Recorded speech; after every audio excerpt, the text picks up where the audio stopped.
నమస్తే అండి, నేను మీ డాక్టర్ రామకృష్ణ.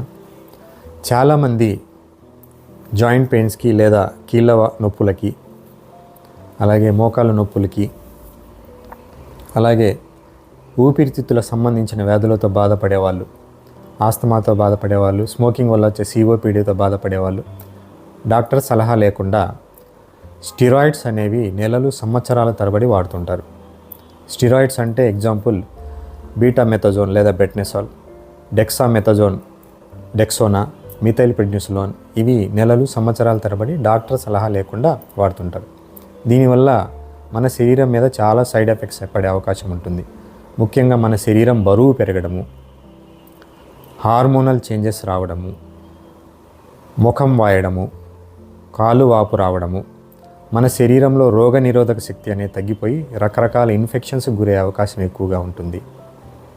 అలాగే మన ఎముకలు అనేవి బలహీనపడిపోయి మన ఎముకలు ఈజీగా ఫ్రాక్చర్ అయ్యే అవకాశం ఉంటుంది. చిన్న దెబ్బ తగిలినా లేదా స్లిప్ అయినా సరే ఫ్రాక్చర్ అయ్యే అవకాశం ఉంటుంది. మన చర్మం అనేది పొడిబారిపోయి స్కిన్ థిక్నెస్ తగ్గిపోయి పలచబడిపోయి శరీరం అంతా ఎర్రటి మచ్చలు వచ్చే అవకాశం ఉంటుంది. అలాగే షుగర్ లేని వాళ్ళకి బాడీలో షుగర్ లెవెల్స్ అనేవి పెరిగే అవకాశం ఉంటుంది. ఆల్రెడీ షుగర్ ఉన్న వాళ్ళకి ఈ స్టెరాయిడ్స్ వాడడం వల్ల షుగర్ లెవెల్స్ బాగా పెరిగిపోయి రకరకాల ఇన్ఫెక్షన్స్ వచ్చే అవకాశం ఉంటుంది. అలాగే బీపీ ఉన్న వాళ్ళకి బీపీ లెవెల్స్ పెరిగే అవకాశం ఉంటుంది. అలాగే కంటిలో అయితే చిన్న వయసులోనే క్యాటరాక్ట్ లేదా శుక్లము, గ్లకోమా అనే వ్యాధులు వచ్చే అవకాశం ఉంటుంది.